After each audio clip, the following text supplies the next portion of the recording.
Welcome to the Metal Detecting Podcast, brought to you by XP Metal Detectors.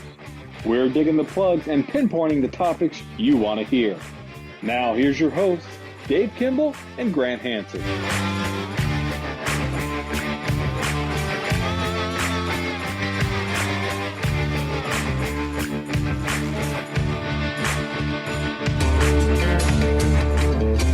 This show is brought to you by XP Metal Detectors. XP Metal Detectors is a high-end, innovative metal detector company with high-end metal detectors, coils, and pinpointers. For more information, go to xpmetaldetectors.com. For a dealer near you, try a Google search or go to xpteamusa.com.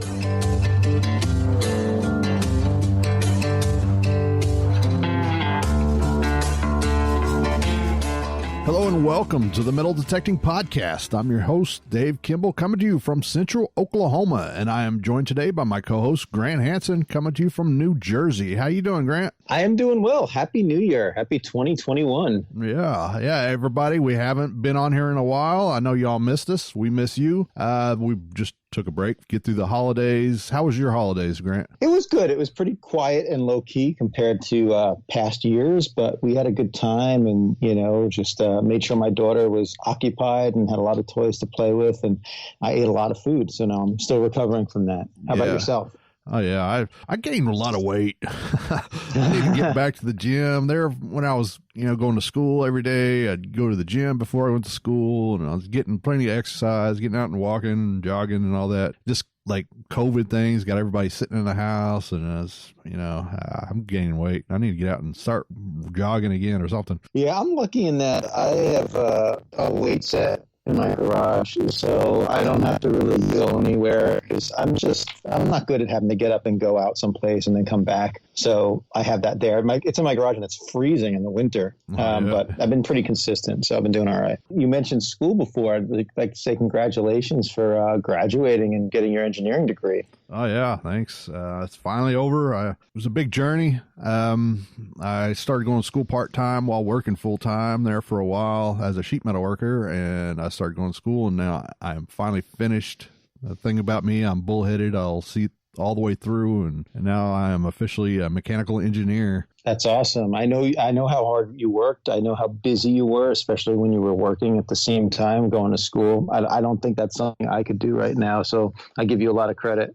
Yeah, it wasn't easy. I started going in my mid-30s, and now I'm 43, so I saw it through, though. I am finished, and I had an interview the other day, too, for a manufacturing engineering position, so I'm kind of hoping to hear back from them. Yeah, fingers crossed for that, for sure. Oh, yeah. Yeah, so, Grant, 2020 is over. Now we're in 2021. Thinking back at 2020, what do you think your best find of the year of 2020? I think my best find would have to be my gold nugget. I don't know if it's fair to say it was a nugget because I think it was melted down just shy of 1 ounce at 14 karat.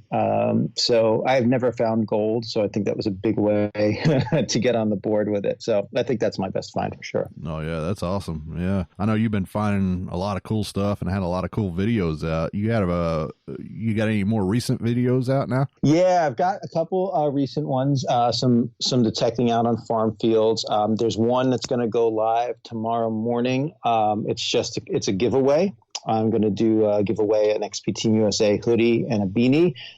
It's to try to get some more subscribers. I've grown my subscribers pretty good in the past couple of months, but I want to get to that 500 threshold. So make it a little bit incentive for people who watch and maybe get them also to subscribe as well. Oh, yeah. So everybody go out there, find Grant Hansen on YouTube and subscribe to him. Watch out for that contest. Yeah, thanks. And Dave, what do you got going on for 2021? You got anything good that you hope to do? Hoping to get out more and detect. I've really been neglecting detecting in the last couple of years due to the school and working and just being extremely busy. And now that I got a little time, I'm hoping to get out some more. Yeah, that's great. I need to line up some properties, but like you would like to get out pretty consistently. And I really hope I can get to travel again. That's the big part too. I miss going on to some of the longer drives or going to some organized rallies.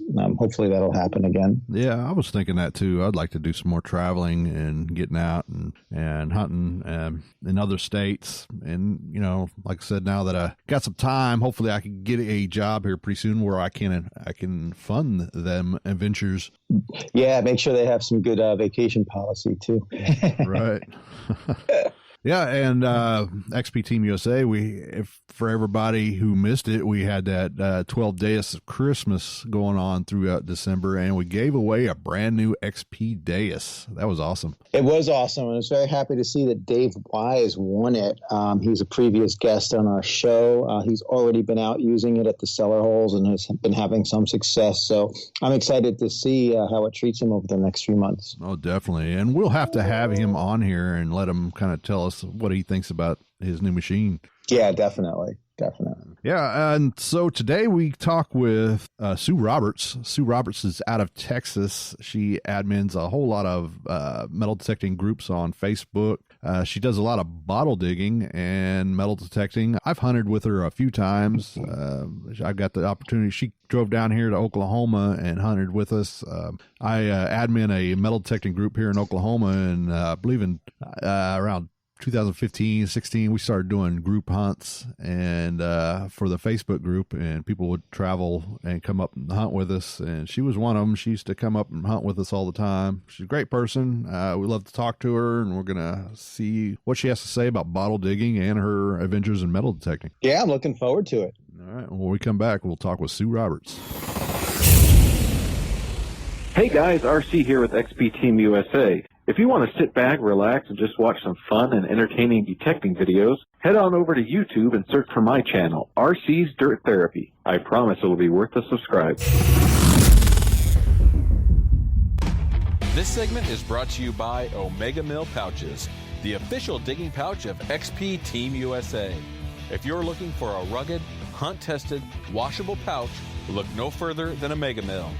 Get on eBay and search Omega Mill Pouches. That's OMEGAMILL.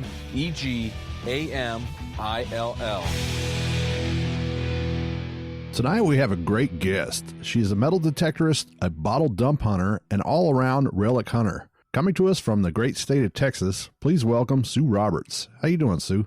I'm doing very well. Thank you for having me. Yeah, thanks for coming on the show. When it comes to searching for relics, whether it's metal detecting, searching for old bottles, how long have you been doing this? I started in roughly about mid-2015 as a bottle digger first. I had seen a post on Facebook about somebody finding bottles, caught my interest, met some local people here, went on my first bottle dig, and have been hooked ever since. Oh, wow. I did not know that. I've actually known Sue for a little bit.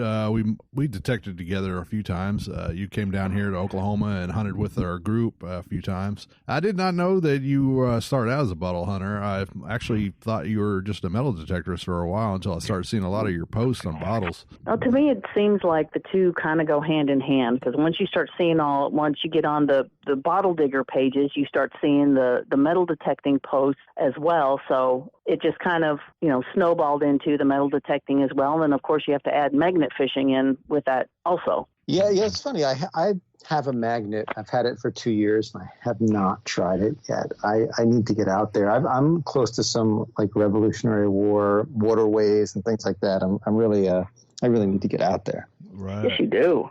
Yeah, I have not got to use mine either. I got one, and I've been really wanting to get out. And there's a couple of spots I'm really dying to go out and try with that magnet, and I haven't got the chance to get out now. But maybe I got a little bit extra time now that I'm finished with school, so I might be able to do that. So you mentioned earlier that you saw somebody who was doing it, and that would pique your interest. So how did you get into bottle hunting? Like, did you ask the person? Did you approach them and say, "Hey, can I tag along?" What was that like?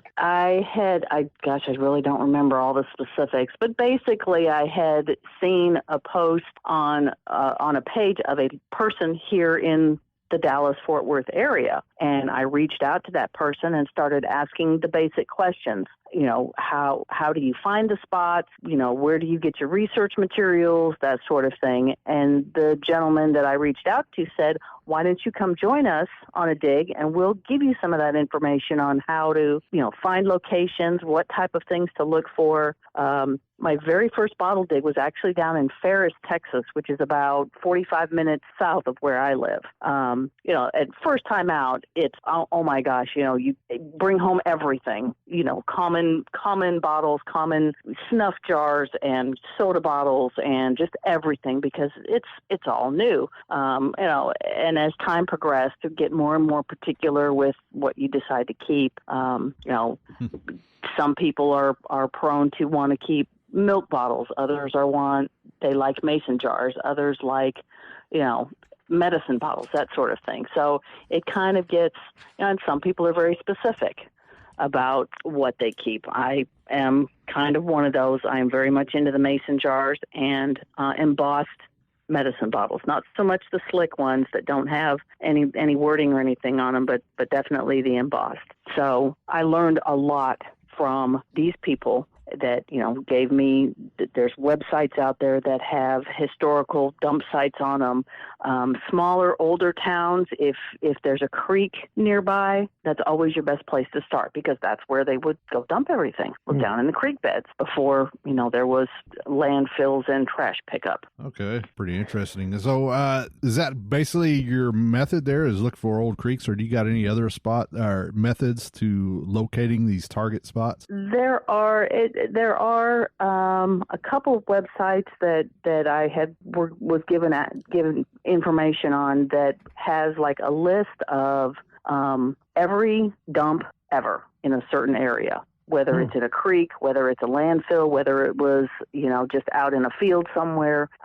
And for example, near where I live, there is a landfill that is now covered. It is now soccer fields, actually. Near that landfill, there's a creek. Originally, that's where the trash was dumped, was down along that creek. So if you walk along that creek in some of the areas now, because they've redone it all so much, when they closed the landfill and covered it up and turned it into soccer fields, a lot of that whole creek area got re-diverted and covered, uncovered, etc. But there are some areas where you can still see the glass shards from the original dump. So it's just, a lot of it is just hit or miss. For the smaller towns, one of the good things to do is to go talk to the older folks in the town. They're the ones that can say, oh yeah, my granny used to go, take her trash down to this area. You walk down to that creek area, and there you have it. So people are a good resource because of that information will get passed on. Now, these spots that were on the map, I'm assuming those were publicly designated areas for garbage dumps, because I know from metal detecting on private properties, I just happen upon a trash pit or maybe even a place where they dump the bottles. I imagine those would not be on the map, but I guess what you're talking about was like just... These are public. Yeah. Okay. Definitely public waterways. By all means, if you are looking at a site, make sure that you are not trespassing, that you're not on private property. And if you do find a site that looks interesting, reach out to the landowner. Say, hey, I'd love to go, walk your creek area on your property to look for this. Can I get your permission? I was actually in Oklahoma up near Chickasha a few years ago, and we found an area that I have a friend that has some farmland there, and her land butts up to another guy's land, and he's got a big dump on his property. She got us permission to go walk that dump. Didn't really find anything super, super old. Found some 50s and 60s soda bottles. But it was nice to get out there and see what might have been found.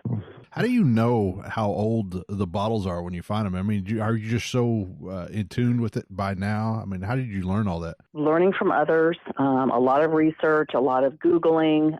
There's actually a book that I have that has it's the maker's mark on the bottom of the bottle. They'll have the maker's mark on it. And from those maker's marks, you can often tell what age range those bottles were made. Bottles, jars, whatever. It's learning, and again, learning from others, people who have learned this. You learn that information from them. Kind of like with relic hunting and metal detecting, you get out there and you do a lot of the Google searching and ID me and that sort of of thing, and people do recognize that, oh, that's a poison bottle, or that's a, this medicine or that hair tonic or whatever was popular at the time. So what kind of tools do you need to dig and look for these bottles? That is, everybody has their own favorite things that they like to dig from. The one thing that is recommended, hands down, for everybody, you need a good pair of cut-proof gloves, because you are scraping the dirt away, and you're broken glass, everywhere. So a good pair of cut-proof gloves, small hand digging tools, whether it's a pronged digger to move the dirt out of the way, a small shovel, a small hoe. Everybody likes something different. I personally prefer a 3-pronged digger, because it gets in there and will loosen up the dirt and not cause damage to the bottle that you're trying to get out. You usually have to dig down first for a little bit, right? I know retrieving a target that's only like 8 or 12 inches can be challenging in some soils, especially here in Oklahoma. I know around the summertime, it's like digging through concrete. How hard is it to dig such a big hole over there and be that delicate? It's kind of like Oklahoma, very hot, very dry here. Most of the digging that we do is in creek bed areas, so it's usually not horrible. It will be dry, but you're able to dig it. We've dug down several feet in a particular dump, and one of the things that we learn is when digging an old dump like that, you work your way in and you work your way down, because the older stuff is going to be further down on the bottom. So I've pulled. I was up digging up in Sherman a couple of years ago and dug a 1914 barber dime in the dump, of all places. I've also dug tokens in the dump. We've had people find jewelry. It's not just bottles. The variety. Marbles is a very common thing. Both clay marbles and glass marbles are very common finds in the dumps. I think I've actually seen. Didn't you have a few jars full of marbles? I do. Yeah. I have saved all of the marbles that I have found. I have one jar that's got full of glass marbles, and then another one that has the clay and the Benningtons. I never find marbles. I just never come across them. But maybe it's not an East Coast thing. I found a few. So you mentioned that the 3-prong hand tool was good to be careful, but when you're digging that big hole, probably using a big spade, how can you be careful so that you're not jamming into anything and breaking the bottles that are in there? Kind of like metal detecting. You just work real slowly. Little dirt. As you're clearing away dirt, you're seeing the bases of the bottles, the necks of the bottles, the pieces of the bottles. So you kind of work the dirt away as carefully as possible, whether it's that 3-prong or whatever your tool of choice is. It's being very careful to get the dirt away around it to be able to extract it from the hole. Are bottle dumps, are they pretty much the same, or are they different from privies? And how are they different? I unfortunately, I have not had the opportunity to dig a privy. I do understand that, yes, there is quite a difference. I've watched a couple of videos, people looking for and finding a privy, having a probe to check the soil area in the back. The soil in a privy area is going to be a lot. It's going to be different because of what's in there. Right. The way that the dirt is packed is different from any other part of the yard. Privy digging, from what I understand, can be as equally or more challenging than dump digging, because it's often a very small area that you're working in for the privies. And you were talking a little bit before about, how you're kind of discriminating about what bottles you keep and what bottles you don't. What are some of the telltale signs of the good bottles that you want to find? Embossing is one of the best. Now granted, some of the newer things do have embossing on them. Looking at, for example, a medicine bottle. If you're looking at the neck of the bottle, you will see where from the bottom up, where the seam was, where it was molded. Prior to the late teens, early early 20s. I don't know that anybody's ever really been able to determine the exact date. They went from hand applying the neck and the lip of the bottle to full machining, where the entire bottle is made by a machine. So looking for that seam on the neck, if that seam stopped at the base of the neck, then you know it's hand applied and it's going to be an older bottle. There are different styles, different sizes, but the Telltale is not seeing that seam go all the way up the neck of the bottle. Gotcha. Yeah, I do some sea glass hunting along the Hudson River, and I often find the tops to bottles that are rather thick glass, and they look like very old blob top. But unfortunately, not a complete one has come across my path. But that would be kind of cool. I bet Grant would find some really old bottles up there where he's at in New Jersey. Yeah, no doubt. There is a gentleman in Massachusetts he's one of the first people that I started paying attention to when I got on. There's a U.S. bottle digger site, and the stuff that they find up there is amazing. I would love to come up to that part of the country and go do a bottle dump dig. It would be amazing, because the stuff up there that they find, this is common, we find these all the time, is stuff we don't see here in Texas. Mm-hmm. So I would be happy to take your common stuff home with me. Exactly. That's what I say to my friends in England. The stuff that they consider modern because it's 1700. They're like, I'll take it. Yeah. Oh yeah. I mean, that goes for metal detecting and everything up there in the Northeast Coast. Y'all got us blown away. I mean, I recognize I'm lucky to be in the area I live in. So Sue, what are some of the dangers of digging in bottle dumps? It's such a large area. It could be wet. You mentioned the gloves for the glass, but is there any safety precautions you need to take? Snakes. Watch out for the snakes. Mm-hmm. So we do have, of course, down here in Texas, we have the copperheads and the water moccasins and whatnot. Thankfully, I've only encountered one. I was walking one direction, the snake was going the other direction. We passed each other, and that was the end of that. So, there's any type of outdoor vermin you're going to experience. Spiders, the big long centipede things, the kinds that sting, snakes, ants. We've uncovered ant beds. So, and when you're out metal detecting or bottle digging, you always have to be careful of those things and watch, pay attention to your surroundings and hightail it on out of there if it gets to be too dangerous. You mentioned earlier about you finding all kinds of different stuff, jewelry, rings, coins and everything. But what's the most interesting thing that you have found unexpectedly while digging for bottles? Oh my gosh. Probably that's hard to choose because there have been a lot of oddities. I have found general service buttons in the dump. Oh, wow. I have found coins in the dump, tokens, lipstick, the little lipstick tubes, makeup compacts. I have a couple of poison bottles that I have found. Empty, thankfully. What are the poison bottles? I mean, what were they used for?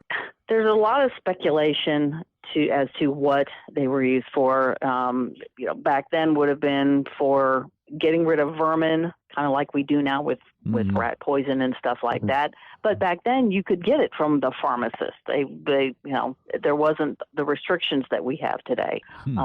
I think that in some capacities there was medicinal uses for, because they didn't know any better back then, not knowing what we know now about how, some of these poisons work. That's interesting. I always seen them poison bottles and I always thought, what are they doing with those anyway?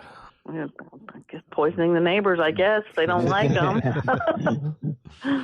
So let's switch to metal detecting. How did you get started in metal detecting? I saw a post on one of the bottle digging page. I went out bottle digging and I was metal detecting at the same area and blah blah blah blah blah. Got to talking to one of my former coworkers about it, and he said, "I have a metal detector. Actually, I have a couple of them. Would you like to learn how?" I'm like, "Absolutely." So my first experience was just in a local park, getting lessons on. It was on the AT Pro, which I still use today. I had borrowed this machine for probably about a year before I decided to jump in and go ahead and get my own. It was a lot of park hunting, digging, as any new detectorist does. We dig copious amounts of trash. I mean, we still dig copious amounts of trash, just more treasure and less trash as we go on, or at least we hope so anyway. And I have met local people here, and go out and do group hunts, and have been to the Charles Garrett Memorial Hunt events. Done a couple of other local events here, and it just kind of have joined a club, and done a lot of volunteer work, and it's a great hobby. It's fun. You're out there, finding things that people have lost, and wondering what kind of stories these things might have. What the history of it was. So it's a great hobby. Yeah, you're right. It is a great hobby. I mean, it gets a lot of people out and about, and it's relaxing. Anything. Also, I was going to ask you, when you hunting for bottles, has that branched at all to hunting for fossils or arrowheads? Do you do any of that? I have been up to the Sulphur River here in Texas and done some fossil hunting. I have not found an arrowhead yet. We have an area up near Sherman where that's supposed to be a common occurrence, people finding arrowheads, but I've not had the opportunity to go up there yet. So yeah, they all kind of do blend together.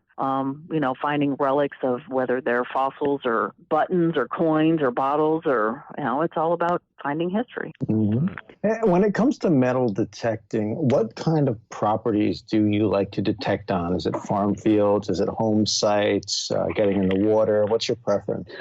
Well, being in a large metropolitan area, the farm fields and whatnot are few and far between. Most of what I do, because of my, time, I work full time already, so, my hunting is limited to evenings and weekends. Most of what I do around here is I hit the parks and the schools, and I go and I look for park schools that are older, where the silver may be hiding, or areas where there might have been a farm area or something like that in the area at that time. There's one actually not too far from here. There's a cemetery pretty much walking distance from my house. It's been there since the mid-1800s. Right behind that cemetery, there's a big open field. There used to be a farm on that field. I've hunted there, haven't really found anything spectacular, farm things, farm garbage type stuff there. But I'm still working on that area because it's pretty decent size. So, I've had the opportunity to go do farm areas, historical areas, that sort of thing. And, some people are more particular about their type of hunting. Some people prefer, their solid relic hunters. I don't do anything but old relic sites, et cetera, et cetera. Other people prefer the parks and the schools, the coin shooters, the people that, and the home, the permissions for people's yards, people's homes. I'm not particular in that regard. I like it all. Yeah, I know when it comes to metal detecting, for me, like metal detecting in Oklahoma, I try to find I got an idea. I want to find like Oklahoma tokens and certain dog tags and everything from Oklahoma. Is there anything specific that you want to find in your home state of Texas? I really don't. Honestly, truly, I do not have a bucket list. I am happy with what I find. The one thing that I have not found yet, I guess if I were to have to choose a bucket list thing, would have to be an Indian head penny. I have not found one yet. That would be the one thing. You got to come up here sometime and we do some hunting. There's some spots around here that you can find some. Well, I can do that. So you mentioned before, traveling a bit sometimes to find a good spot or go on a group dig. Do you travel often, or do you go outside of your state to either detect or go bottle hunting? I have only bottle hunted here locally in Texas. As far as detecting, I have traveled. I've been up to Oklahoma 2 or 3 times. David, I think we met in Ada, right? Yeah, or was it Tulsa? No, it's probably I don't Ada. remember. It was Ada. Yeah, because Tulsa Tulsa is where KG was hunting with us, and so we met before that. Yeah. At that gigantic park that had so many bottle caps, it was ridiculous.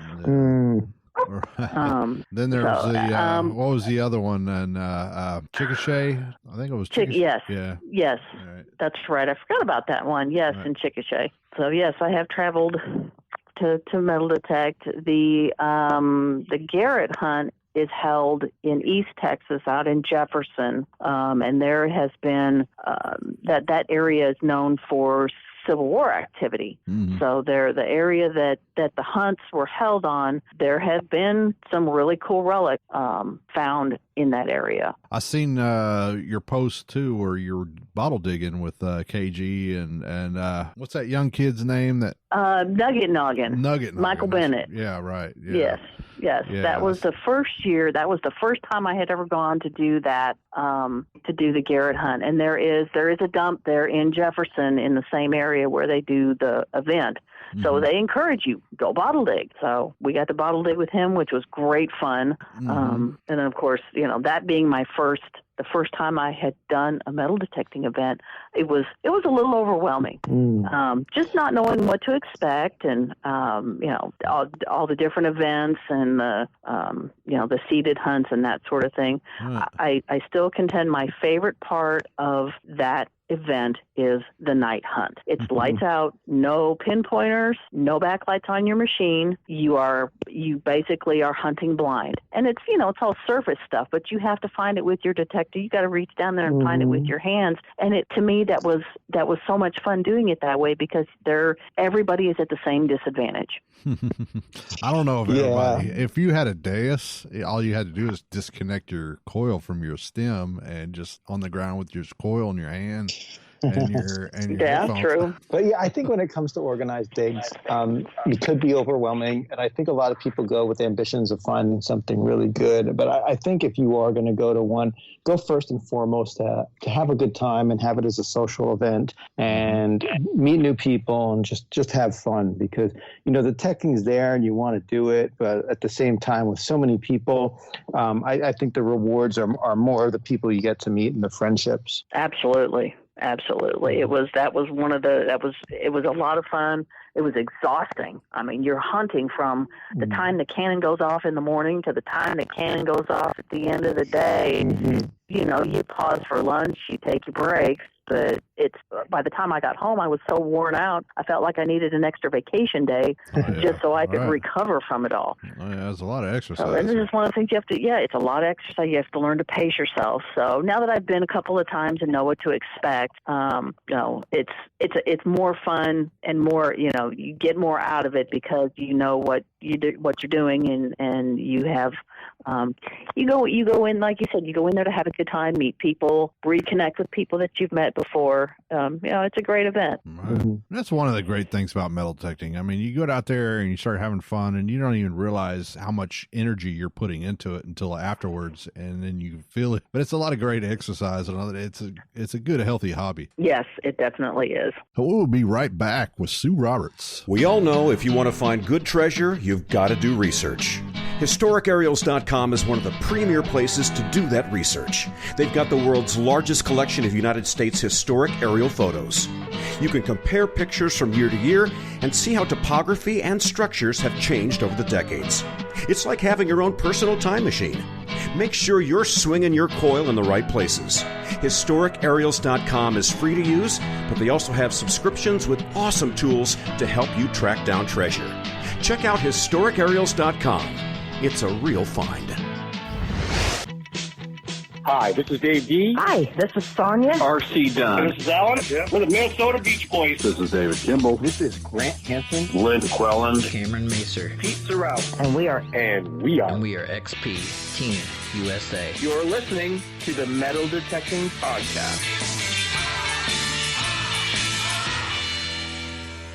Now we're back, and we're talking with Sue Roberts. So metal detecting is more popular with men than it is women. How do you find it? How do you find it being a woman in a metal dominated hobby. Does it seem difficult? Is it harder to find other women to hunt with, or does that even matter? It doesn't matter. Everybody that I've met, most everybody that I've met has been, awesome. I have had some really good teachers along the way, both male and female. I have one friend that she lives about 40 minutes away from me, that she's been detecting for 20-something years. So learned a lot from her. She and I get together on a regular basis as often as we can.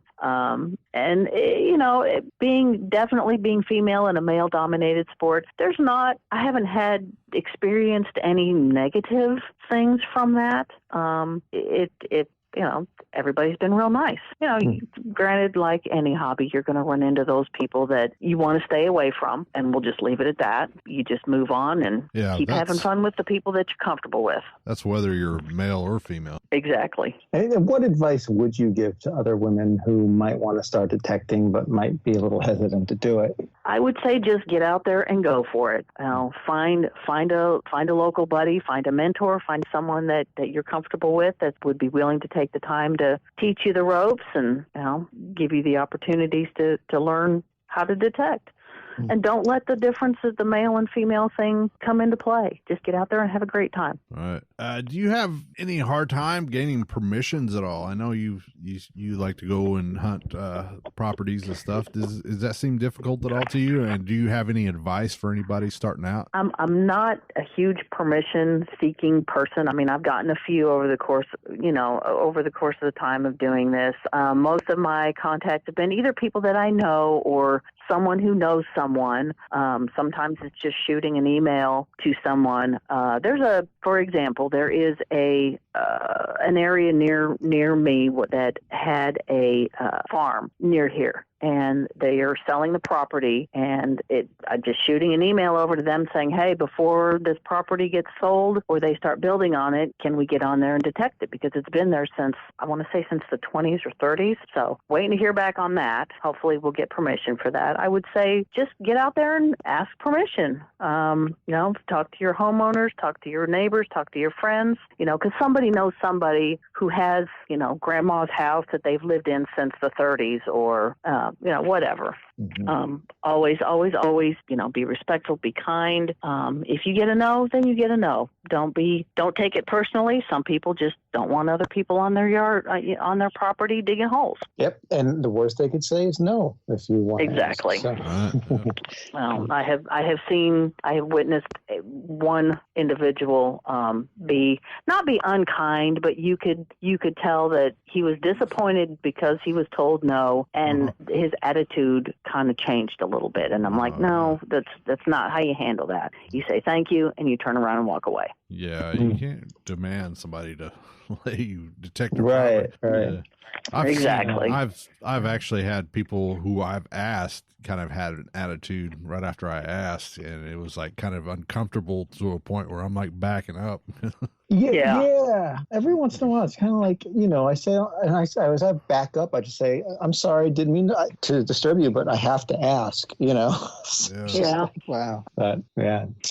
Dave was telling me that you're an admin on a few different Facebook groups. Can you tell me about those groups? And, maybe some of our listeners will want to join them. Oh my gosh. I'm actually admin on 5 pages. One of the very first ones that I was asked to admin was the group that David is on, also that David is an admin for, is Metal Detecting Oklahoma's Treasures. Had been asked early on if I wanted to help admin the page. I was still fairly new and just getting into it, and was really quite honored to be asked to be one of the admin members of that group. So it's Metal Detecting Oklahoma's Treasures, which is, concentrated up there mostly. And then I've got 2 here in Texas,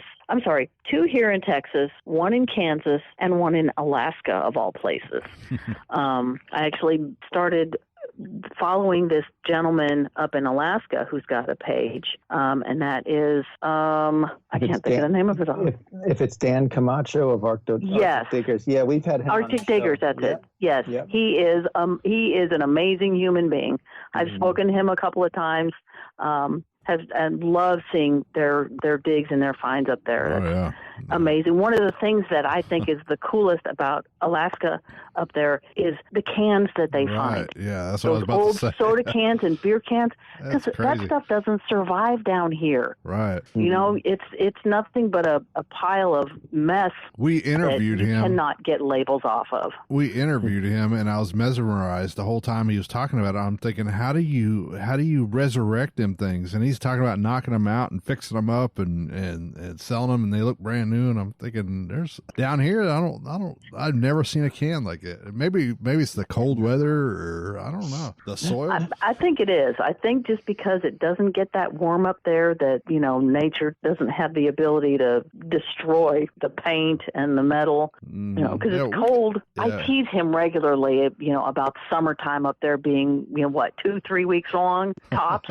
So, right. But and then in addition to the Arctic Diggers, I think is an amazing page just because of what they. It's less common finds from what we see down here as far as the metal detecting stuff goes. The cans, some of the miners' camp things that they have uncovered is amazing. I think Metal Detecting Oklahoma Treasures, where we started at, I'm not sure, but I think we were like one of the first Facebook groups to actually start doing hunts. It seemed like, because I don't think I've seen very much other groups doing them hunts. And we started putting together group hunts all the time, and it kind of died out. It was a lot of work. I was doing a lot of the work, and it was a lot of work. It is a lot of work. It is a lot of work. There was another group I was a part of that the group is no longer in existence, called Junk Monkeys, and we did a couple of group hunts, and it is putting a group hunt together is a lot of work. I mean, it's fun, it's rewarding, getting out there and seeing everybody have a good time. But it is hard work. It is a lot of work, but it's worth it. I am an admin on a group up in Kansas. It's SEK, Southeast Kansas Metal Detecting. Brian Stewart created that page. I actually met him. He came to one of the MDOT. Right. He came to the one in Tulsa. Yeah, I remember him. And that's where I met him, and he asked me to so I'm part of that group as well. And then Can You Dig It, I think, is probably one of the bigger groups as far as the number of members that, groups that I help admin. Roger Harris and Juan Pedraza. I don't know if you're familiar with either of those two. Yeah, Roger, yeah. Yep. So Juan is actually, he lives here near me. He lives about 20 minutes away from me. Fantastic human being, super detectorist. I mean, just full of knowledge, very machine knowledgeable. I have learned so much from him. If I had to recognize a mentor type person, it would be Juan Pedraza. His knowledge, his love for the sport. He's very enthusiastic. He's very encouraging of anyone. He's like, come on, get out there and do it. You got this, type attitude. So Juan, Roger, and I'll do the Can You Dig It page. And then the most recent one is Northeast Texas Detecting, which is out of Paris, Texas, which is just a couple hours east of Dallas. And we just had a group hunt in November there, and went out to Detroit, Texas, which is just a little bit further beyond where Paris is, and did a great, really fun hunt. We did a seated hunt with tokens. We had prizes donated. Again, it's a lot of work. I mean, I'm rounding up prizes. I had people sending me stuff. We did drawings. We did raffles. People found. We hid tokens, planted tokens that, if you found the token with the number 3, you got the number 3 prize, basically. And that was a lot of fun. It was a great time.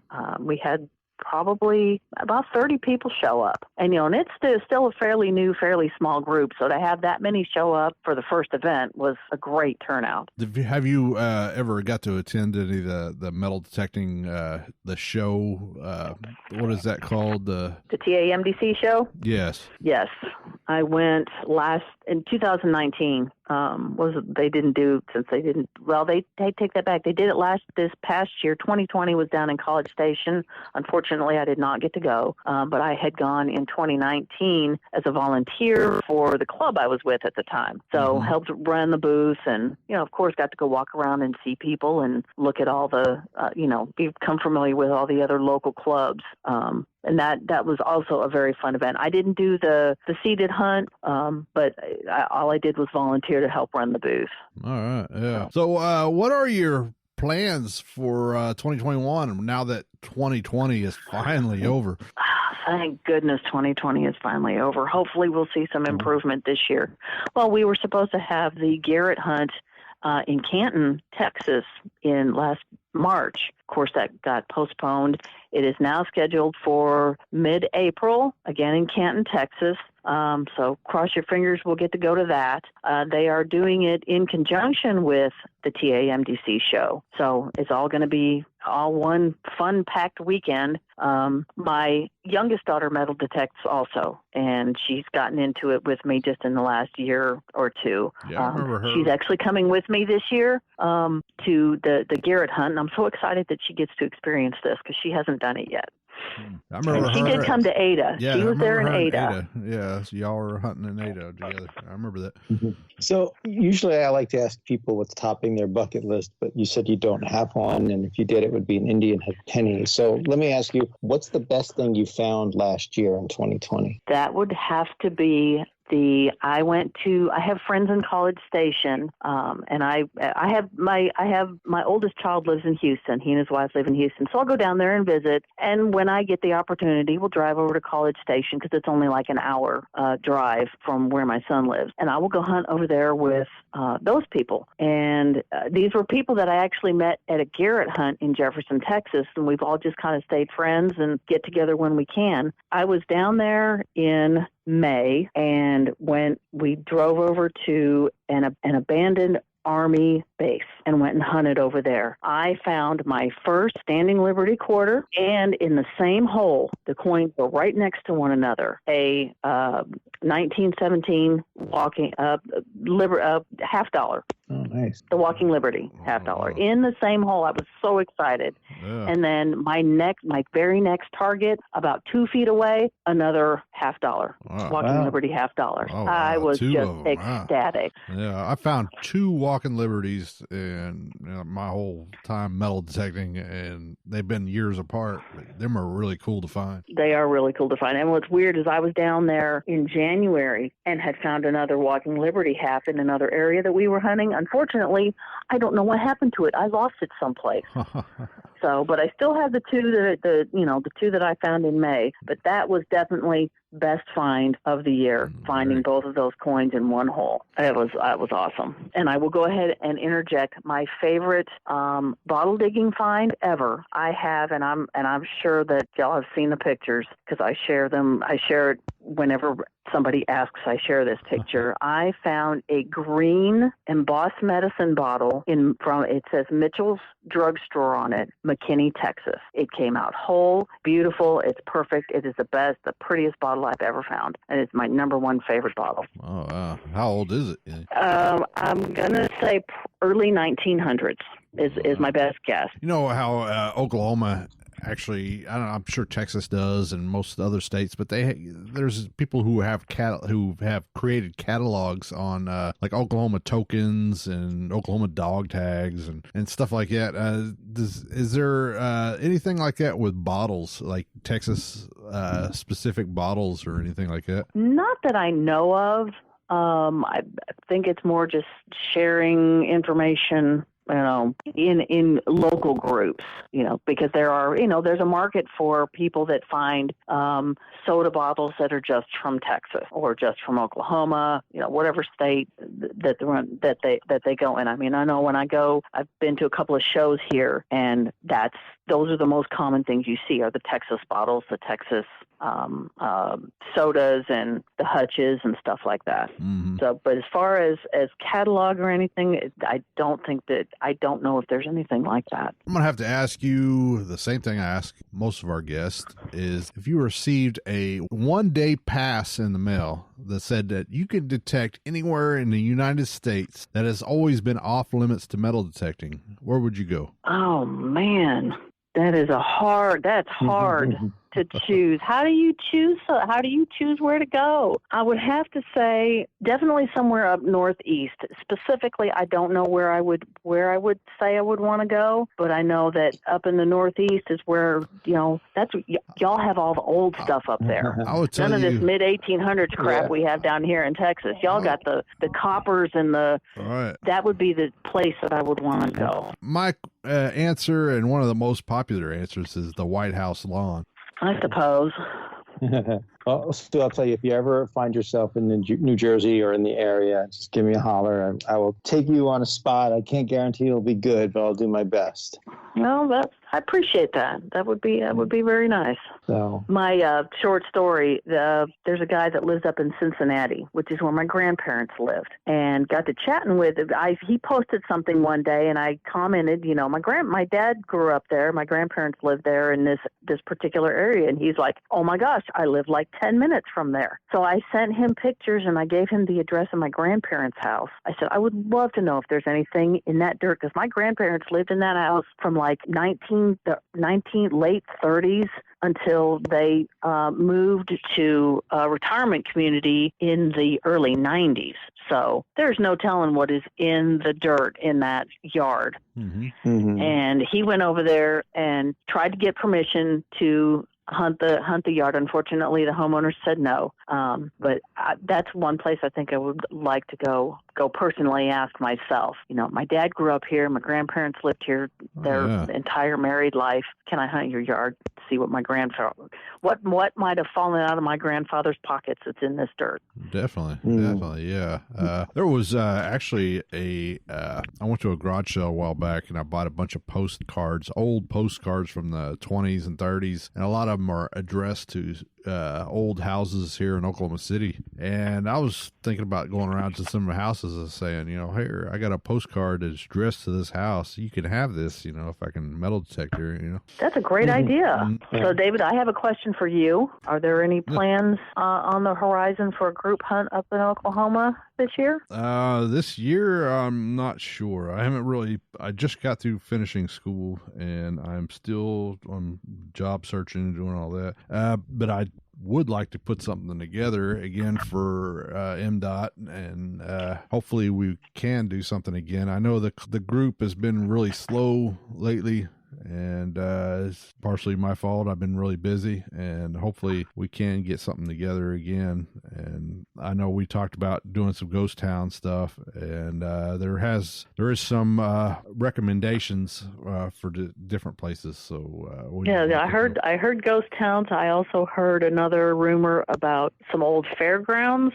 Right. I don't remember where that was at. I think that was one of the other possibilities. That would be great, though. I mean, 2020 was pretty much awful for everyone. So, and that I think a lot of the groups saw a decline in their activity just because so many people didn't want to go out, didn't want to go knock on doors, which is understandable. Mm-hmm. So maybe 2021 we'll see some improvement. We can only hope. Yeah, I have not knocked on anybody's doors since this has been going on, and I'm I got that question in the back of my mind. If you get a knock on the door, are they going to freak out on you? Do you wear a mask? Are they going to freak out? Or are they going to how right. How do you handle that, Grant? I knock on the door and then I step way back. I keep at least 10 feet away, and I kind of talk from there. So I don't have a mask on because I want them to see me smiling and see my face. And admittedly, I haven't done too much of it this past year because I've had a property I would keep returning to. So, but that's the strategy I would take. I mean, even without COVID, I used to back up from the door anyway and give people space because I didn't want to seem threatening. Good to know. Good to know. Yeah. Hey, thanks so much for joining us tonight. We really enjoyed speaking with you and, learning a lot about bottles. And I think I need to get motivated to do that myself. Well, thank you so much for having me on. It's been fun. I've had a good time. Oh, yeah. How can you not have fun talking bottle digging and metal detecting? Right. That's right. Right. Yeah. We'd love to have you back again sometime. Maybe we could talk some more about after your other adventures and talk more about bottle digging. And we will get a hold of you and talk to you again. It was great talking to you. That sounds great. All right. Thanks, Sue. Appreciate it. All right. Thank you. Y'all have a good evening. You too. Check us out online at xpteamusa.com. All right, that was Sue Roberts. Great to talk to her, and she had a lot of interesting stuff to talk about. Yeah, I got to say, I'm really motivated to maybe look for some bottle dumps in New Jersey or see what I can do there. Because, I'm always fascinated by what I see they find, and it seems like I'm in the right area for it, so I should take advantage of it. Yeah, right. Yeah, I've came across a few spots before, and I never really put the effort into it that I imagine she puts into it. But I dig down about a foot or so and just a bunch of shard glass. I'm sure if I kept going and digging out wider, I'm sure I would have found something more put together, which would have been really cool. Yeah. I guess it's like anything else. You learn as you go, and you learn what the things are. You know how to find it. You know how not to break it, which is important. Yeah, right.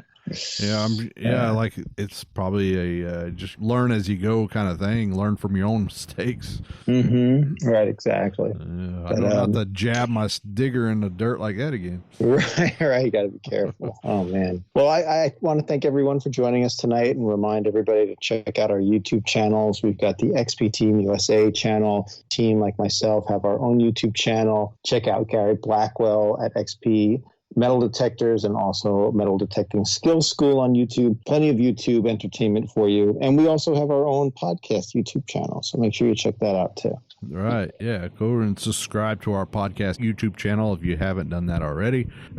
Check us out on Facebook, Instagram, everything, every platform that you can think of. Look at XP Team USA and see if we're on there. If we're not, get a hold of us and tell us we should be on it, and we'll create something on it. Our next show will be January 29th, and check us then, and we will see you. All right. Take care, everybody. All right. Bye.